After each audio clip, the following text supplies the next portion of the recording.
Good afternoon, everyone. Welcome to the DIF. We're wrapping up this first week of the Disruptive Innovation Festival, and I'm sure that you've heard a lot of really interesting things.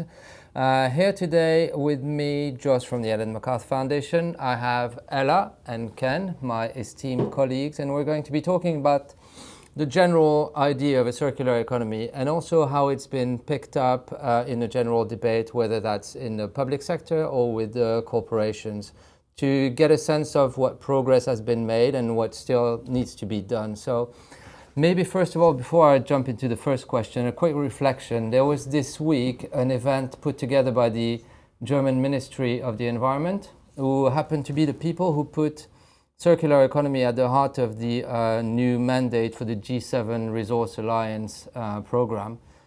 And that event was quite interesting in the sense that the debate has evolved quite a bit. A lot of people were really focusing on the upstream part of what the circular economy is. So we've moved away from that waste management oriented rhetoric to something which is much more upstream, looking at design. And the German minister herself, Barbara Hendricks, was insisting on the importance of design in the circular economy strategy. So Ken, maybe a quick reflection on that. How do you see the conversation evolving, and how do you see the role of the framing that you're a very big advocate of in that progress? In a way, this is why we needed a description such as circular economy, because economy is a serious word. Circular describes a different way of doing it. And rather than just thinking, as you've mentioned, we're just going to pick up some of the waste streams and push them back, inherent in it is designing to increase possible revenues, business opportunities, different access to resources and ideas. And that is talking about the economy as a whole. It's not just a waste management prescription, it's a way of thinking about the economy, particularly shifting from selling goods to selling services, to selling access rather than ownership. All of these have got impacts on resources, but they're much more intentional in a circular economy than they would be in a sort of an economy plus recycling or an economy plus waste management. So it is a much more profound approach. And now reflecting on that progress, because we've been working on these concepts and trying to elaborate on them in an understandable way, yet not dumbing them down. What do you think, Ella, has been the most useful thing, and what can be made even better in the communications around this idea, because it's a complex idea. Let's not shy away from it. Yeah. Well, I think the bit you mentioned earlier, the fact that people are looking more at it upstream is really key, and it's also linking this upstream, this design phase thinking with the part about the end of pipe and how we recover them. So where it used to be that a lot of thinking was at the end of the supply chain, what do we do with the waste? The fact that we have this design really helps creating this feedback between those two things that really need to be thought about in parallel. But then indeed, then beyond that, because that's still all more of a material focus thinking, then looking at circular economy as a whole way of thinking about the economy and not just the flows of materials is what takes it one step further, and that's where it easily can appear a bit complex, but we need to continue to embrace a certain aspect, a certain level of complexity, keeping the communication as simple as possible with simple language, but then keeping into it all the wealth of all these different aspects. Another way of doing that might be, well, not another way, but a way of describing that is to say an economy is full of information, materials, and energy flows. That's what Kenneth Boulding describes an economy as. And in a way, everybody's familiar with the energy problem and that shift towards renewables. And in fact, I think that transition's underway. I don't know if you'd agree. Materials is a common focus, but it's beyond that and energy. It's also into information flows. And information seems to be the key to unlocking these nice new business models, these new opportunities, these opportunities to, if you like, rework economic relationships in a very positive way. So we might be working through three sorts of flows successively in describing an economy, which is, after all, what we're after, is to describe the economy as a whole. But what's interesting is that even if you took one of those flows as a starting point, like materials, you unavoidably start having to consider the other flows as well. Absolutely. So you look at materials and you want to look at feedback, you start thinking in terms of information. Right, and you look at materials, you look at cost, so you start looking at the economy. So materials can be a good sometimes focal point, because it helps it's a good people lens to think about it. And then these other aspects unavoidably become necessary and part of the same conversation. Yeah, but I just want to add that on the top of that, there's that key thing about circularity. That just describes a way of, it's closing the loops, it's getting feedback in the system. And that's just that contrast with the economy we have at the moment, which is so much throughput and degrading capitals, if you like, or converting them into financial capital. So there's the idea that we might have flows which have an effective relationship between the stock and the flow, and the fact that these continually circulate. I think that's one of the key ideas that gives it resonance, is the idea that most of the real world systems we see are full of feedback, and why shouldn't our economy mirror that and mirror it in a way which makes it work long term. So, I'd like to pick up on something you said, Ken. If you say the transition to renewables is happening right now, and a lot of experts have actually labeled it irreversible. So if you look at the volumes of investment and where they go, it seems like there's a tipping point almost being reached. So you don't necessarily see it on the day-to-day basis, but it's underway and it can't be stopped. Arguably, the linear economy, the Industrial Revolution, was a revolution of energy. It's the access to that energy which gave us access to the materials as we know it. So would you say that, to a certain extent, that revolution in the energy systems is the first tipping point of a wider systemic shift?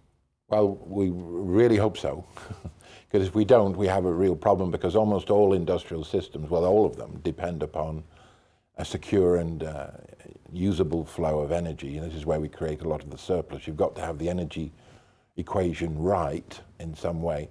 But the clever thing, I think, about the changes we're seeing at the moment, particularly in the digital area, is that we can lower this threshold of energy that's required to run the system if we work at it. We've seen lots of changes in the automobile section, moving towards not only autonomous cars, electric vehicles, but also connecting ride sharing, peer-to-peer. All of these things can, according to reports from, say, the IMF or even Barclays Bank this last week, really cut down the demand for vehicles over time, so that you get much more of your economy serviced with much fewer objects that require a lot of energy to make it work. So I think we can, it's not just substituting. Some people think it's always just you've got to substitute renewables for other forms of energy, and that's the only thing to talk about.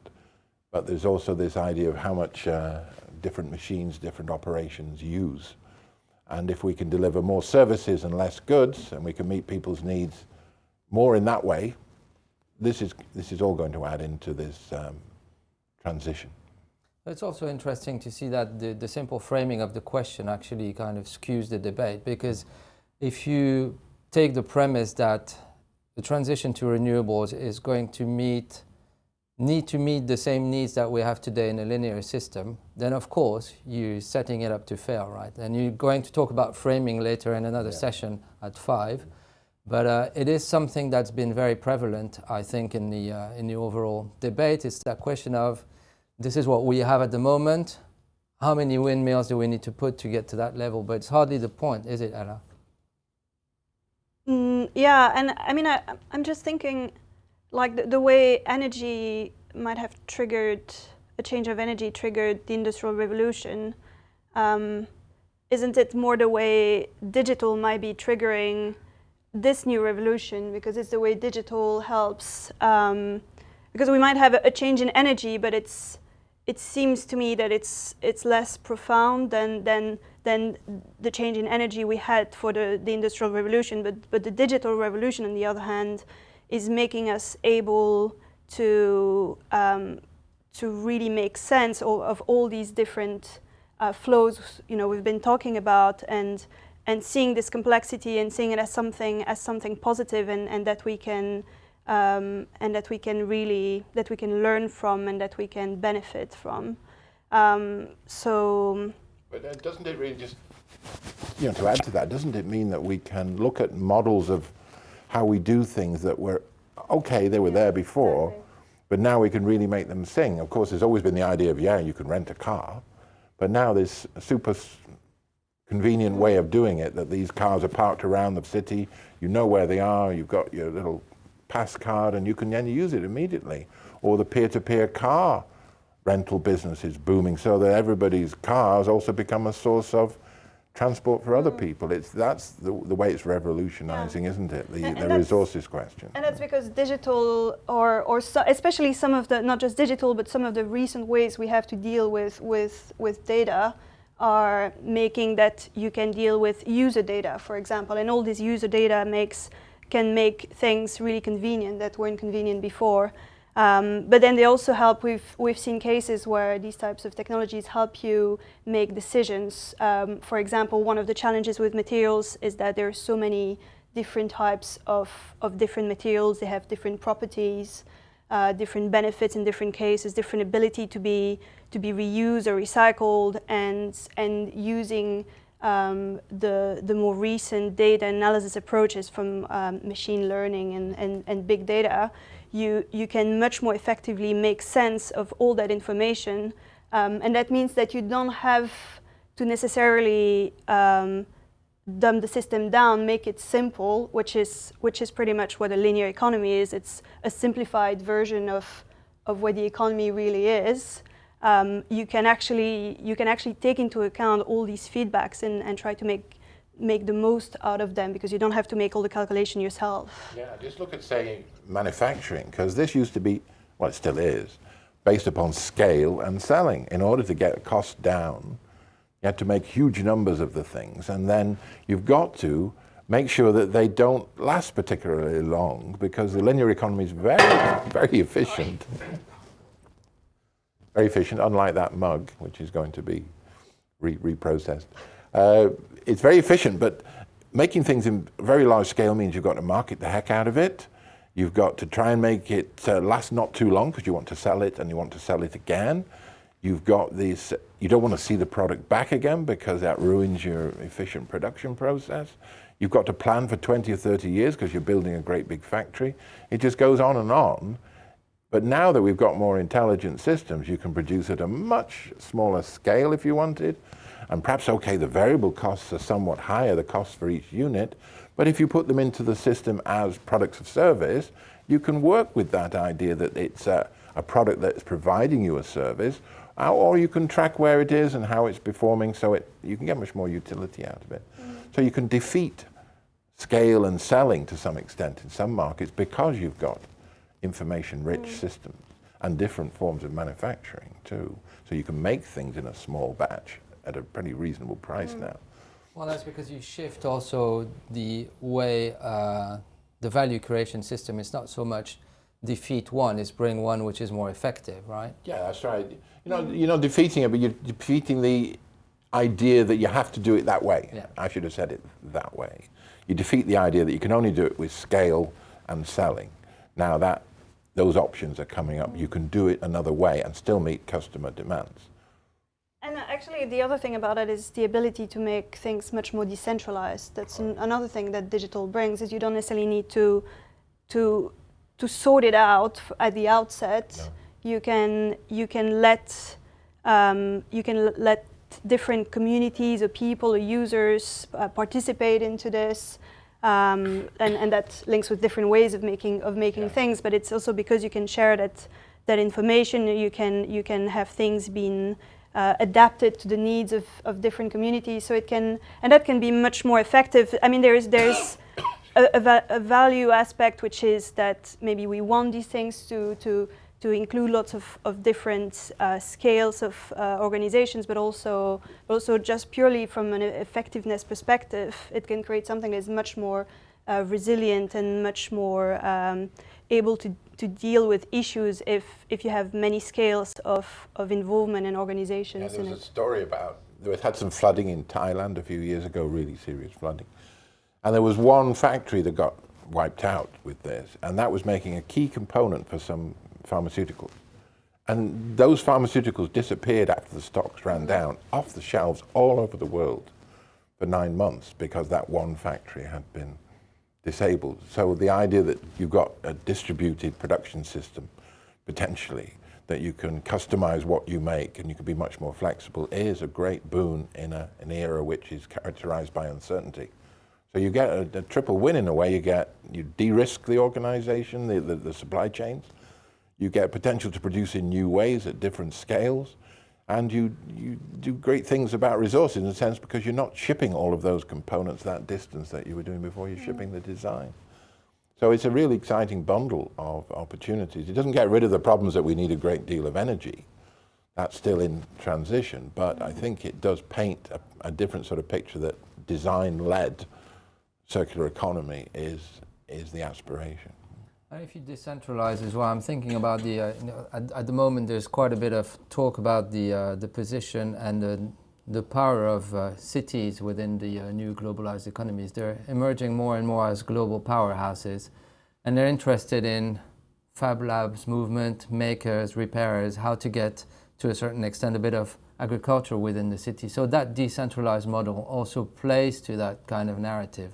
It's enabled by digital as well.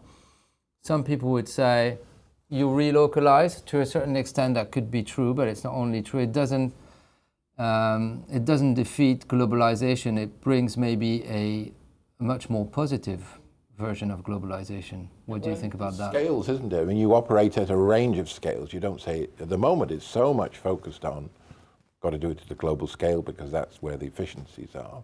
But now you can have this much broader mix. Some things you do want to still make at a global scale in a few places. Just makes no sense to go otherwise. But this richness of the production system now is a possibility. And you've been doing a lot of work on cities, haven't you? Thinking about that. Have you spotted anything that's particularly encouraging in terms of production consumption in cities being an alternative to global supply chains or as a complement to it? I think there's definitely increased engagement with cities, and that's, for example, what led to the recently developed Circular Cities network launched quite recently, where increasingly I think we are seeing cities, and I mean when I say we, I mean people interested in circular economy quite generally as places that can be real hotbeds of activity.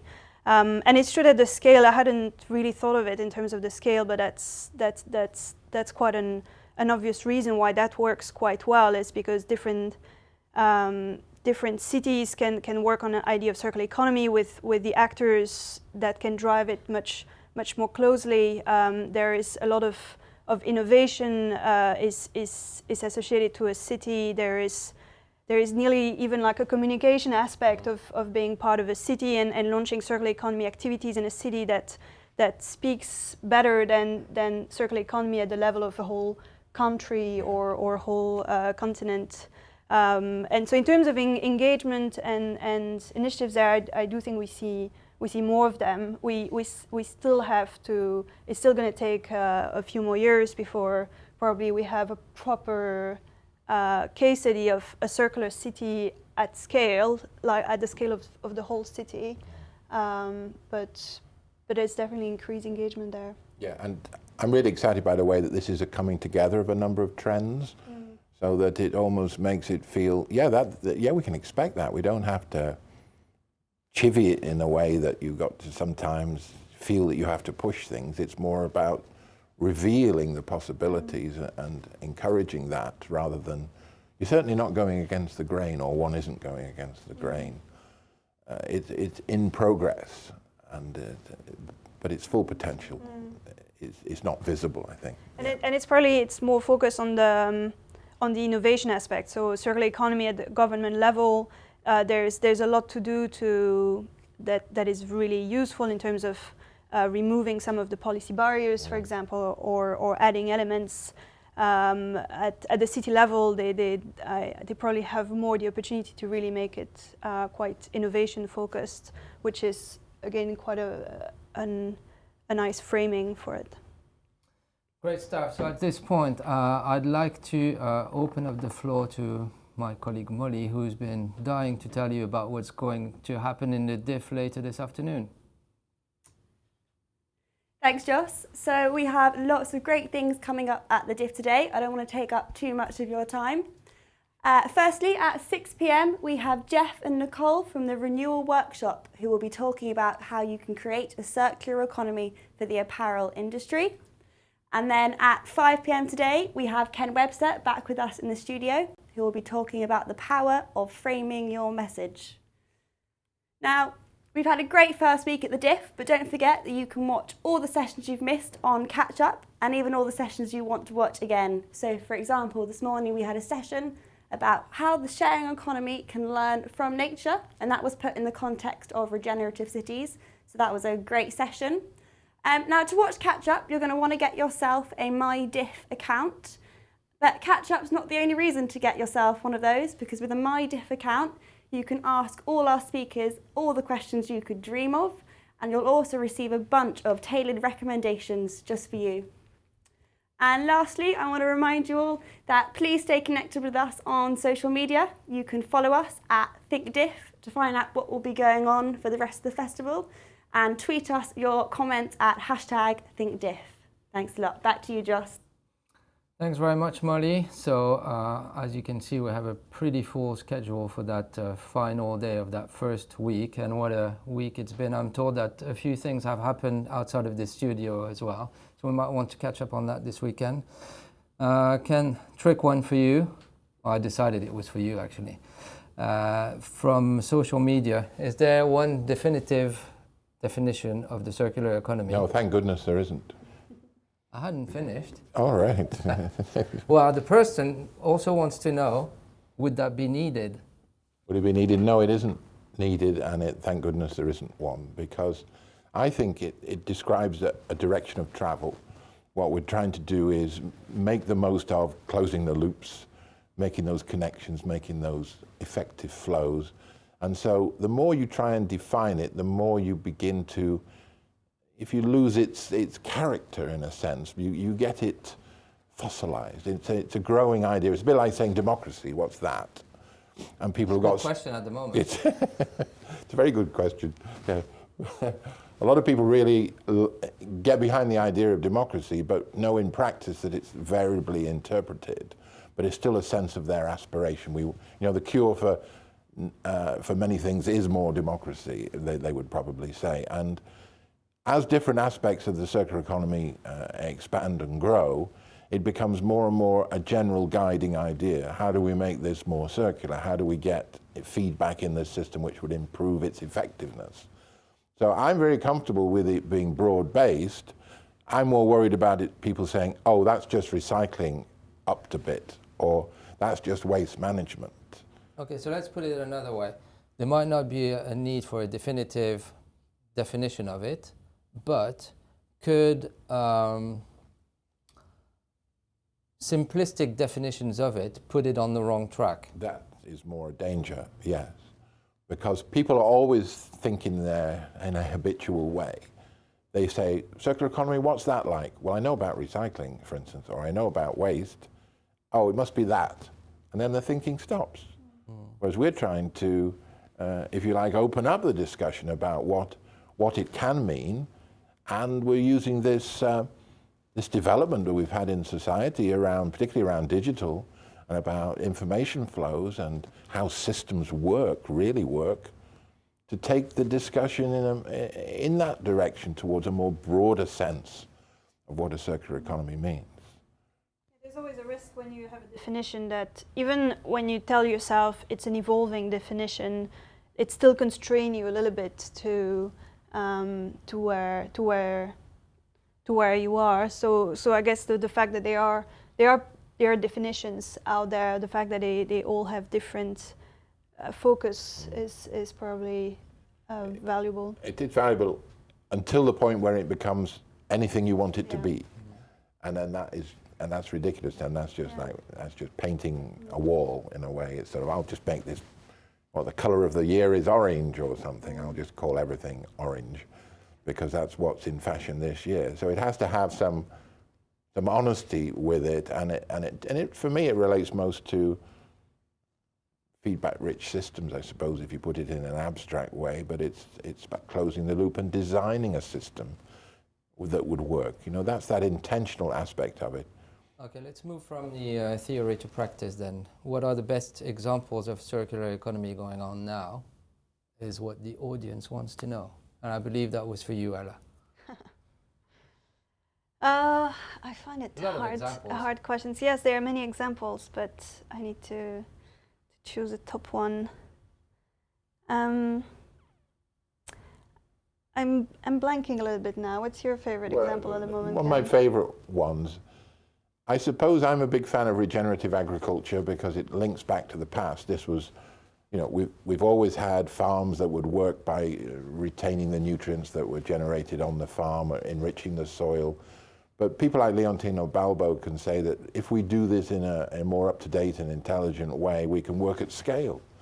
We can work at scale with this. It doesn't have to be a little backyard thing. It doesn't have to be somebody's little obsession. It can work at a great scale. So we can improve the quality of soil, get more output, improve those ecological services which soil and land provides. You can have it all with the right design. And this is the clever thing about it. It's not saying, you need a whole lot of new technologies, but if you think differently about what you've got, you can get that. And spinning off from that, I'll pick up on Ecovative as one of my favorite firms that's in that area, because they grow packaging, which is fantastic. They use agricultural waste, use mycelial nets, fungus, if you like, to create a material that's great for packaging, and it's no problem at all when it's finished being used. It can go back to the soil.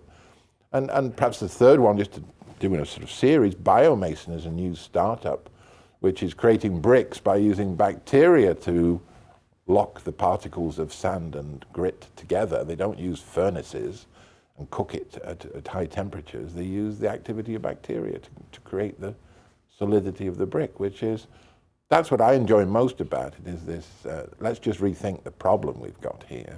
You don't have to hit it with a load of temperature and complex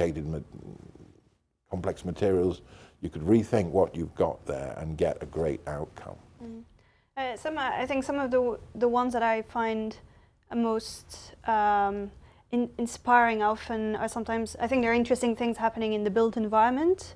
And there's, for example, I found quite interesting the case of what a company called Biopolis has been doing, because they've been developing, they have a technology for wastewater treatment, but that they've set up in a building or in an infrastructure that actually is also really nice, and that you can fit in a city, and it's moving away. So their wastewater treatment is innovative, but also the fact that they've added the fact of making something that you want to have in a city that is linked with a natural environment which is nice to walk in, and so it's really reinforcing this idea of it's not just doing less bad. It's about adding something of value that has multiple sources of value. It's not just sorting the problem of wastewater. It's really adding multiple benefits,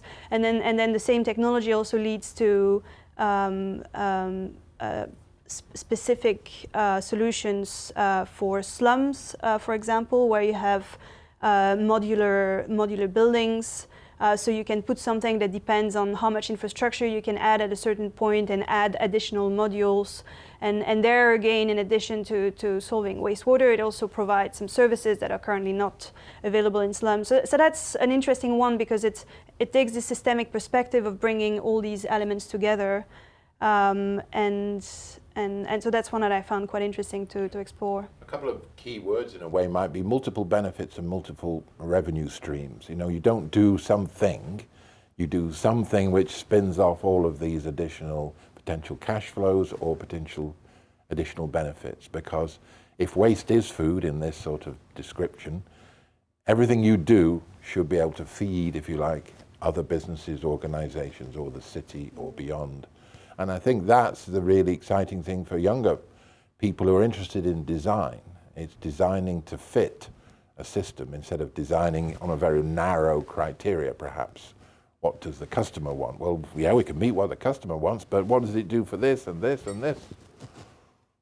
Well, and actually what the customer wants is also dependent on the system conditions, because it's always that long debate of, do you need to engage civil society, consumers, users, and do they need to know they're contributing to the circular stuff by buying something which would be labeled circular or not? It's a really big question, but actually it's also interesting to see that there's a realization now, and it's only recent, that all the efforts made in the past, let's say 20, 25 years, saying to people, you know, you can fix this, you can do the right thing, it's absolutely failing and counterproductive, because people realize that actually they can't, because you can only play with what you've been dealt.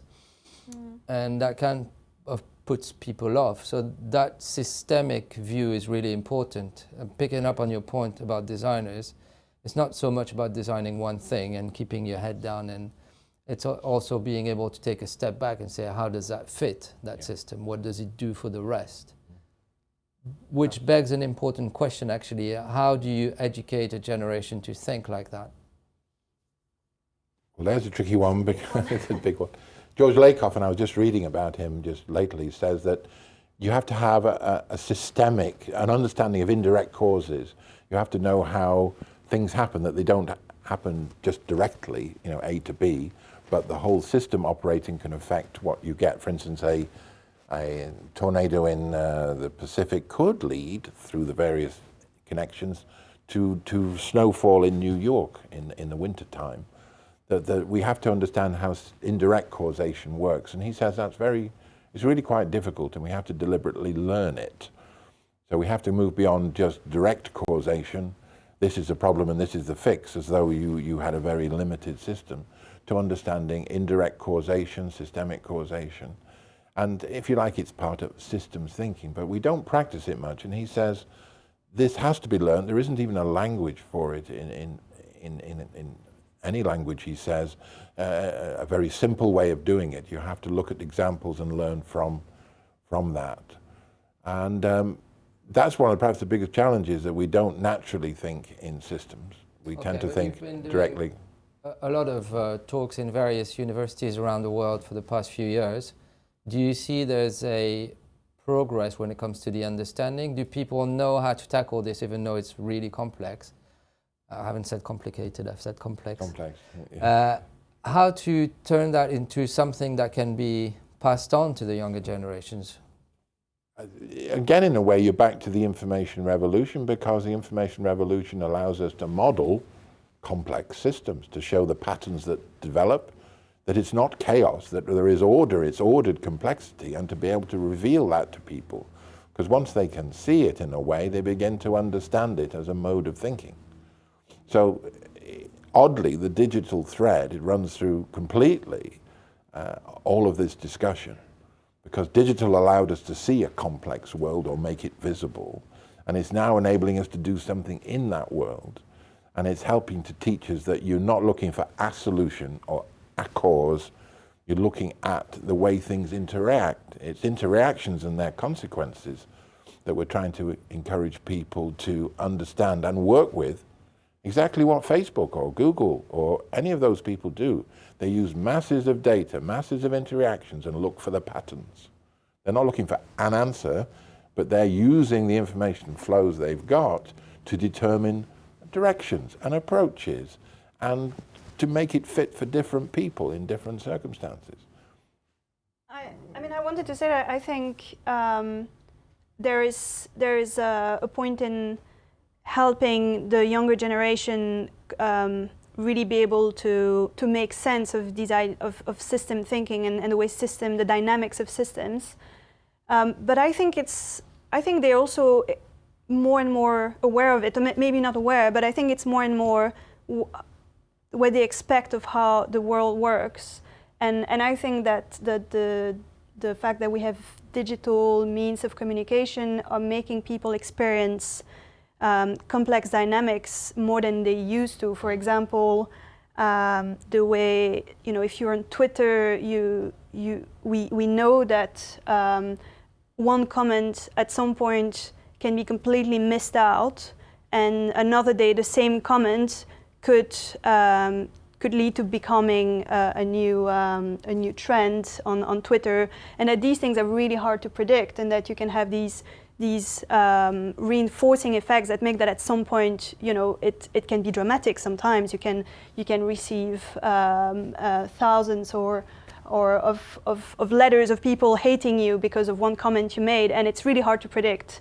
how these things evolve. So I think it's increasingly in how people experience the world now to have this complexity, and I think we probably need to help providing the language to be able to make sense of it, to be able to see that the way this happens also happens in other systems, that the way something like the way a coral reef at some point can get destroyed also follows a similar dynamic, where when you thought everything was staying the same, suddenly things get destroyed very quickly in ways that are really hard to predict at what point you're going to get there. These tipping points are typical not just on the internet, but also at other levels. But I think it's becoming more and more the way people think, and which is only making it more and more important that our education reflects this, because currently our education is very much following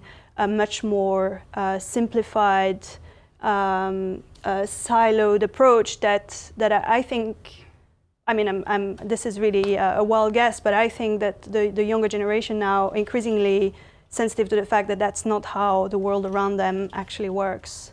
Maybe because they're so exposed to the digital technology and transparency as well, that even if you're not consciously thinking about it in those terms, you experience, and that's the way your sensory system develops. But there's a question of timeline as well here, because it will take a while for the circular economy to actually get to scale. There's a question of scale here. There's a question around customers wanting convenience, and I take it that's both the I want this in that color and I want it now type of thing. Education system is going to take a while to change as well. So is there a need to manage expectations as well? Because there's a risk that because it's not working right now, people are going to shoot it down, or is it more subtle than that? If you've got a trend which is a convergence of a number of technologies and opportunities, it tends to get a life of its own. So you might point to, say, a number of companies or organizations that we perhaps encountered even a few years ago might be finished. They might be flat in the mud, they're finished. But that doesn't matter in a sense, because that's what happens in every revolution. Some of the pioneers fall over. I think what the expectations they need to manage is that once you've decided something, everything will work out as you intended. Can you imagine in the Industrial Revolution, they're sitting around in their nice Georgian type houses or whatever, saying, can you show to me that this little effort you're doing with a blast furnace will guarantee me this return on my capital? And he's going to go, nobody's really done it, so let's give it a go. And I think that's what we're facing with now, is that people can see that there's something exciting there and they're experimenting with it. And I think that's all to the good. So I'm not personally worried that some things don't work just now or might work later. Look at the original bicycle sharing, back in the 70s, you left bikes around in Copenhagen and they disappear, right? Now this bike sharing idea is all over 300, 400 cities in the world, because IT, tracking things, paying for things, it's all been worked out. So a good idea has matured and become a feasible idea. So I think we're going to see lots of that. And with the digital revolution, I don't see how a move in that direction can be avoided, in a sense that there's a trajectory in play. Working out the details is the fun bit. I'll talk about that digital revolution, and there's going to be an interesting session with Doug Rushkoff as part of the DIF. But it does raise a few questions as well, because left to its own devices, it could go either way, really.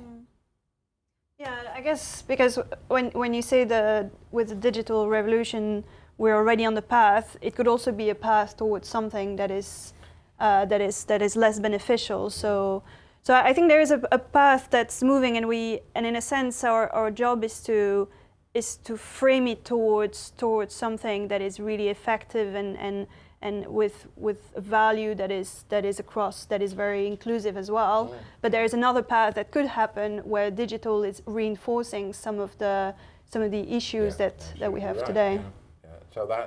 But that's always what we face in society at every juncture. It's how do we use these tools for good, or if you like, or to reinforce existing inequalities, for example.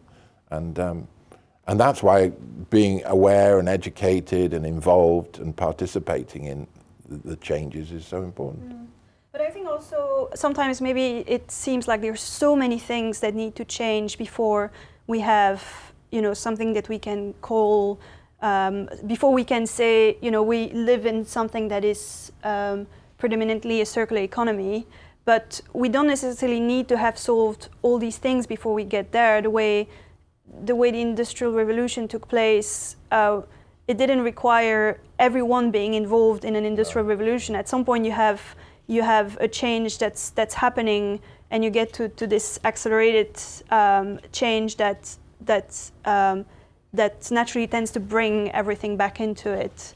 And so that's kind of maybe the more optimistic view on this is even though we don't see it now, this is something that could happen very quickly at some point. Yeah, and was it Victor Hugo who said there's nothing more powerful than an idea whose time has come? And he's a Frenchman, I think he was. Mm-hmm. Yes. Does that have an impact on the pertinence of his quote? No, it doesn't, but it's quite fun. Well, I suppose there is a really different context as well.